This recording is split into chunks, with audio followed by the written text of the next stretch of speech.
Ce qui est compris par la science, c'est un chemin tortueux, mais les pinsons des Galapagos en sont les guides. Lorsque Charles Darwin arriva aux Galapagos en 1835, il ne pouvait imaginer que ces îles reculées allaient devenir le berceau de sa théorie sur l'évolution.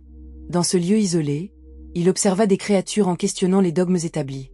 Les années 1830 étaient marquées par une pensée scientifique influencée par des croyances religieuses. La science cherchait à comprendre le monde au-delà des récits mythologiques. Le HMS Beagle symbolisait cette quête. C'est dans ce contexte que les pinsons devinrent des vecteurs de transformation de la pensée scientifique. Darwin observa plusieurs espèces de pinsons sur différentes îles, chacune adaptée à des environnements distincts. Les jeunes plants de cactus, les baies savoureuses des buissons et les insectes grouillant parmi les rochers offraient des niches écologiques variées. Leurs becs, aux formes variées, reflétaient leurs régimes alimentaires spécifiques. Ce contraste attisa la curiosité de Darwin, l'incitant à réfléchir aux mécanismes de la nature. Cette variété d'adaptation chez les pinsons suscita une question essentielle. Comment ces espèces avaient-elles évolué à partir d'un ancêtre commun? À son retour en Angleterre, l'idée de la sélection naturelle commença à prendre forme. Les pinsons n'étaient pas seulement des oiseaux distincts. Ils incarnaient une réponse à un mystère fondamental. Comment la vie évolue-t-elle face aux défis environnementaux? En interrogeant ces pinsons, ces découvertes contestèrent les idées classiques de l'époque. Les idées de Darwin, bientôt publiées dans L'origine des espèces, allaient redéfinir notre compréhension de la biologie et provoquer des débats dans la société victorienne. Remettre en question des siècles de croyances enracinées nécessitait un courage remarquable. Le voyage de Darwin aux Galapagos ouvrit une voie inexplorée, mais pas sans obstacle. Ces idées, émergentes, représentaient une véritable bataille idéologique. Chaque pinson observait l'enfoncer dans un débat touchant à la science et à la foi.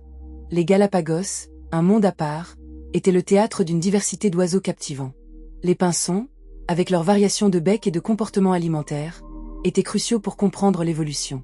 Darwin, avec attention minutieuse, nota que certaines espèces avaient des becs adaptés à des régimes alimentaires variés. Ces différences, produites par leur adaptation, révélèrent des mécanismes de sélection naturelle. Pour Darwin, cette découverte était le cœur battant d'une théorie remettant en question l'ordre établi. Il devait faire face à ses propres doutes sur la possibilité que ces variations soient le produit d'un processus naturel.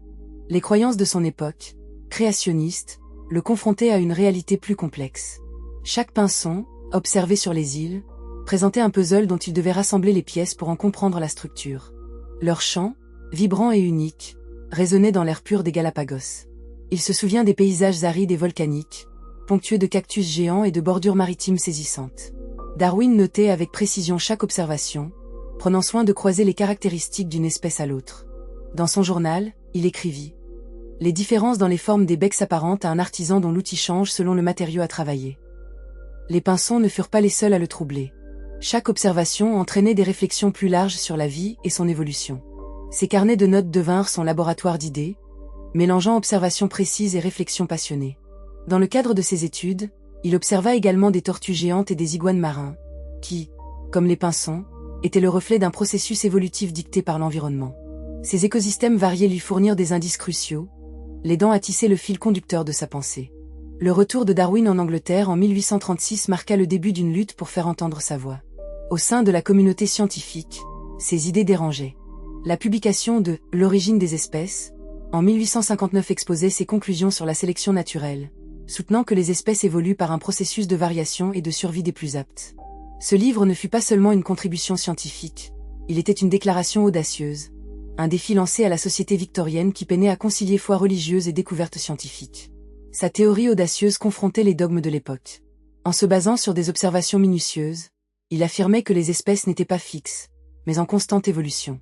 Les réactions à sa publication furent mitigées.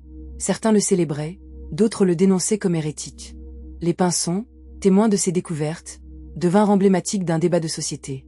Darwin, malgré les critiques, défendit ses idées avec rigueur scientifique, affirmant que les formes de vie sont un arbre qui se ramifie et se diversifie au gré des conditions de vie.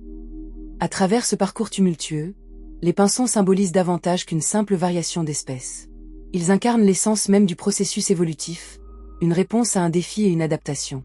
Cette histoire résonne aujourd'hui, nous rappelant l'importance de la biodiversité et le fragile équilibre qui la maintient. Les Galapagos ne sont pas seulement des îles. Elles sont le théâtre d'une saga scientifique redéfinissant notre place dans le monde naturel. Chaque pinson rencontré par Darwin est un écho de ses réflexions, une invitation à explorer et à respecter la majesté de la vie. Le moment décisif dans la vie de Darwin est son retour du HMS Beagle. lorsque ses observations l'ont conduit à la conclusion révolutionnaire sur les pinsons.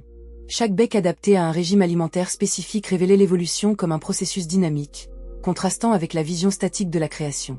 Pour lui, il s'agissait d'une aventure intellectuelle sans précédent, où chaque découverte l'amenait un peu plus près de la compréhension du monde.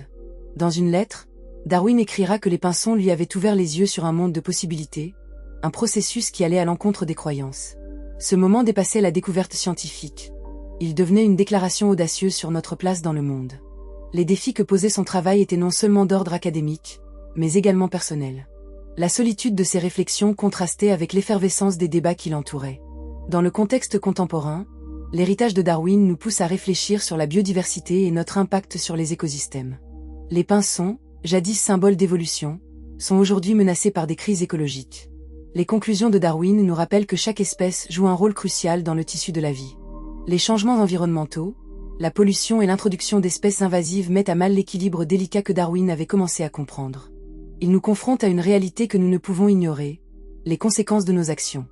Il est de notre responsabilité de protéger notre biodiversité et d'apprendre de la résilience des espèces.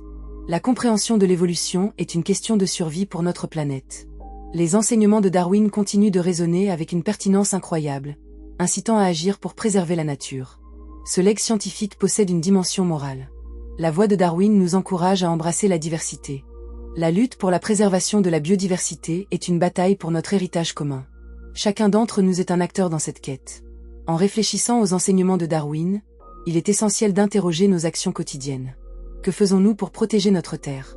La voix de Darwin doit vibrer au cœur de nos actions. En nous inspirant de son audace intellectuelle, nous pouvons travailler pour un monde où chaque pinson a la chance de chanter son propre chant, symbole d'un avenir harmonieux entre l'homme et la nature.